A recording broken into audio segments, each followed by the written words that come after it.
Assalamualaikum warahmatullahi wabarakatuh. Selamat pagi anak-anak.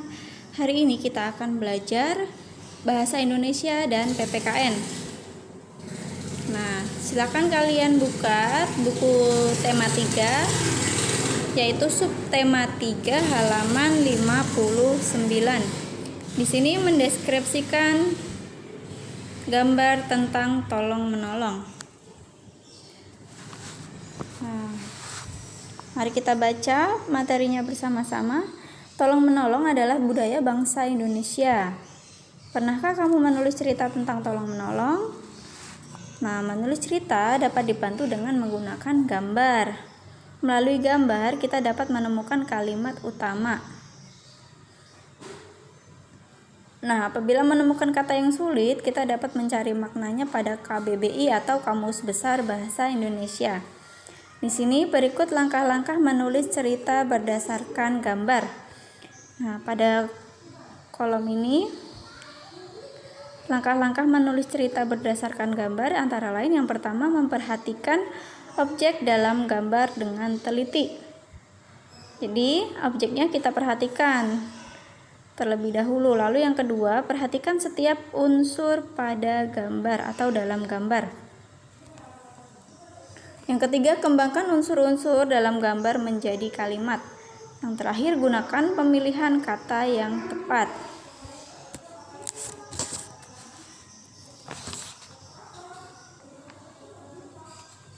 Selanjutnya, buka halaman 64.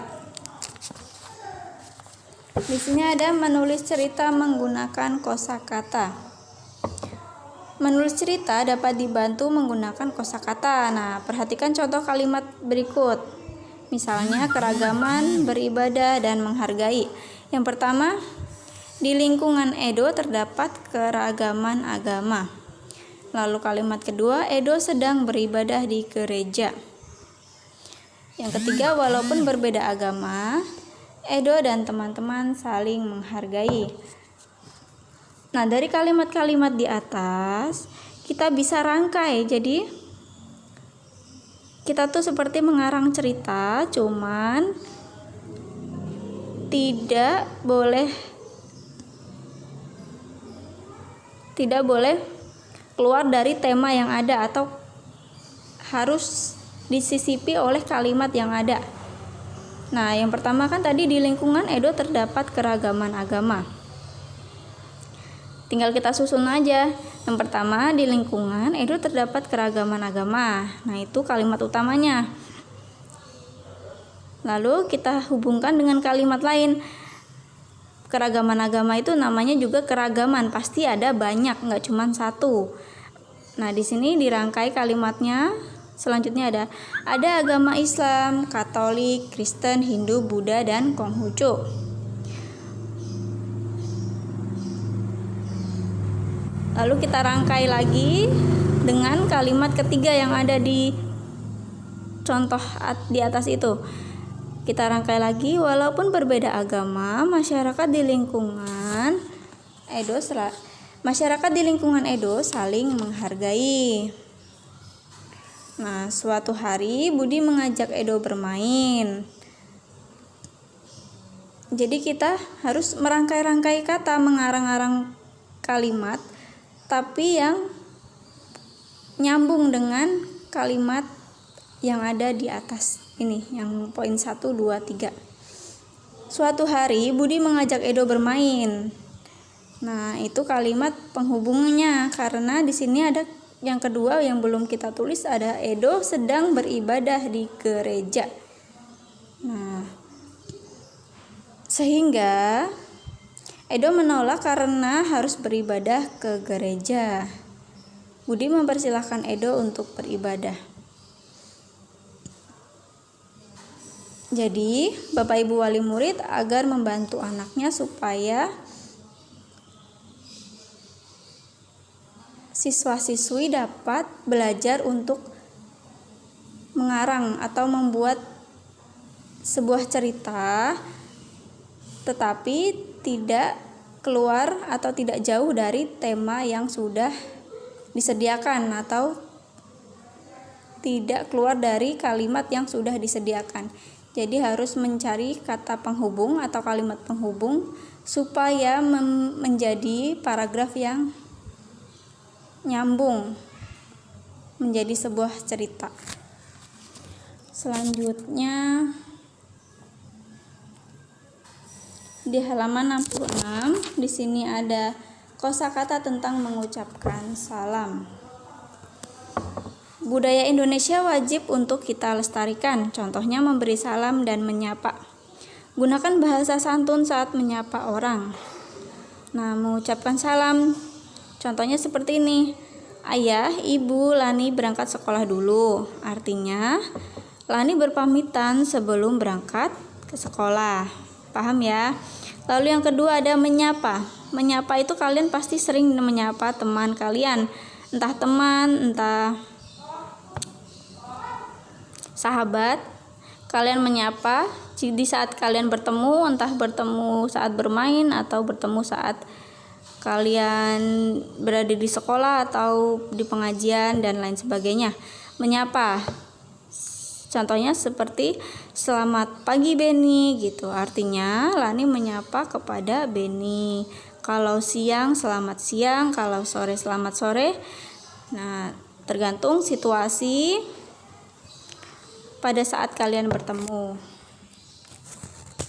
Selanjutnya pada halaman 69 di sini ada menulis cerita tentang budaya gotong royong. Gotong royong itu apa? Nah, ini kalian garis bawahi. Gotong royong adalah kegiatan bekerja sama dalam menyelesaikan sebuah pekerjaan. Gotong royong dilakukan untuk mencapai tujuan bersama. Nah, gotong royong juga dapat dilakukan di setiap tempat. Lalu halaman 75 di sini ada kosakata tentang lingkungan sosial dan geografis.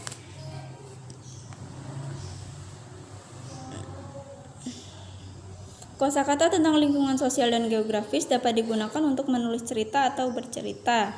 Lingkungan sosial berkaitan dengan rasa peduli terhadap orang lain. Kosakata yang berkaitan dengan lingkungan sosial antara lain membantu, menolong, dan menjenguk. Lalu contoh kosakata yang berkaitan dengan geografis. Nah, ini kalian garis bawahi ya. Geografis itu contohnya seperti jalur, denah, lokasi, sawah, sungai, atau pegunungan. Itu merupakan contoh-contoh kosakata yang berkaitan dengan geografis. Lalu selanjutnya ada materi PKN. Kita buka lagi LKS-nya halaman 65. Nah, di sini ada keberagaman agama di lingkungan sekolah. Di lingkungan sekolah terdapat keragaman agama. Ada yang beragama Islam, Katolik, Kristen, Hindu, Buddha, dan Konghucu. Meskipun berbeda agama, kita tidak boleh membeda-bedakan. Kita harus saling menghargai agar tercipta kerukunan. Nah, bagaimana sih sikap terhadap teman yang berbeda agama? Nah, sikapnya ada pada kolom di bawah ini. Berikut sikap terhadap teman yang berbeda agama. Yang pertama ada menyapa teman dengan baik ketika bertemu. Lalu yang kedua menghormati teman ketika beribadah. Yang ketiga saling tolong menolong. Yang keempat bekerja sama dalam kegiatan kelompok. Nah, itu boleh kalian garis bawahi atau kalian lingkari sikap-sikap terhadap teman yang berbeda agama. Selanjutnya di halaman 67, ini juga masih PPKN, menghormati keberagaman agama. Nah, kurang lebih sama seperti yang ada di halaman 65 tadi.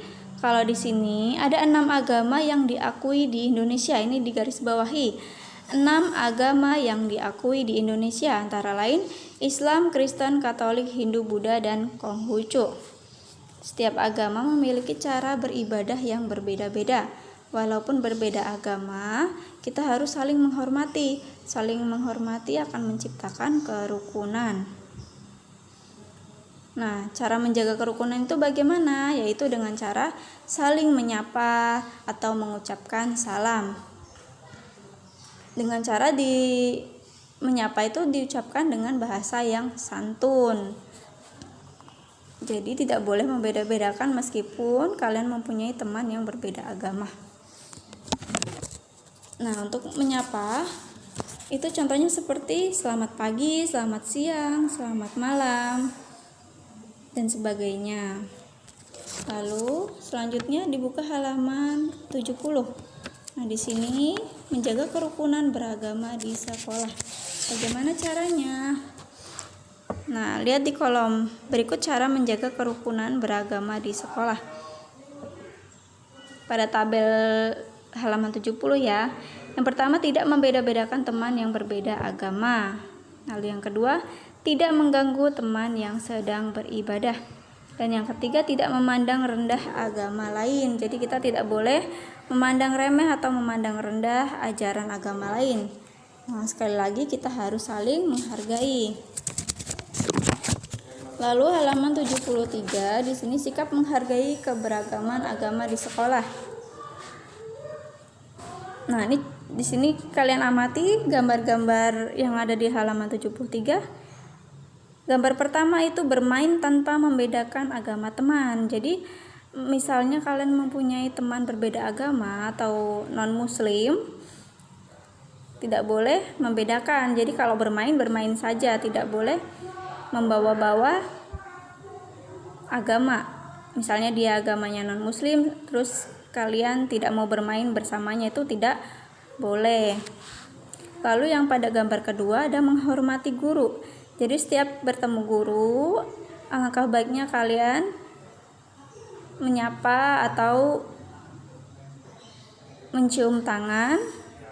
Itu sebagai tanda penghormatan terhadap guru. Lalu yang ketiga, mempersilahkan teman beribadah. Pada gambar ketiga ini diamati mempersilahkan teman beribadah.